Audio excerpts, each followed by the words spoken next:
ماں باپ کو نہیں دی جا سکتی، دادا دادی کو نہیں دی جا سکتی، نانا نانی کو نہیں دی جا سکتی، شوہر بیوی کو نہیں دے سکتا، بیوی شوہر کو نہیں دے سکتی۔ آ گئی بات سمجھ میں؟ اوپر کی پیڑھی میں ماں باپ، اللہ نے ان کو زکوٰۃ پر پالنے کے لیے نہیں کہا ہے کہ تم اپنے مال کی زکوٰۃ نکال کے اپنے ماں باپ کو پالو، ان کا تو احسان اور حق اتنا ہے وہ ادا نہیں کر سکتے۔ تو ماں باپ، دادا دادی، نانا نانی، اسی طرح اگر اوپر بھی کوئی اور بھی اس کے اسی پیڑھی کے اندر موجود ہے تو وہ زکوٰۃ ان کے اوپر نہیں لگتی، بیوی شوہر کو نہیں اور شوہر بیوی کو نہیں دے سکتی۔ ٹھیک ایسے ہی نیچے نسل میں آ جائیں، بیٹا بیٹی کو نہیں دے سکتے،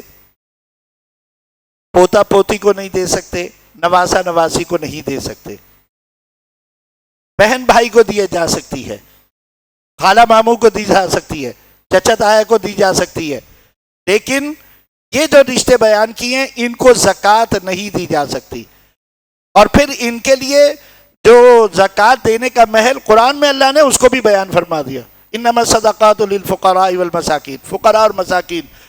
شرعی فقیر وہ ہوتا ہے جس کے پاس آمدن کم اور اس کے پاس خرچ زیادہ ہو، جو کہ لازم خرچ ہوتا ہے، اللہ تللو کے لیے نہیں، کیبل کے لیے نہیں، نیٹ کے لیے نہیں، جو لازم ہے، جو خرچ کرنا ہی ہے۔ آمدن زیادہ ہے، خرچ زیادہ ہے، آمدن کم ہے، اور وہ مال بھی اس کے پاس اتنا نہیں ہے کہ وہ مالک نصاب ہو، اس کو زکوٰۃ دی جا سکتی ہے۔ شرعی فقیر ہونا ضروری ہے، اور ایک سب سے بڑی شرط مالک بنانا ہے۔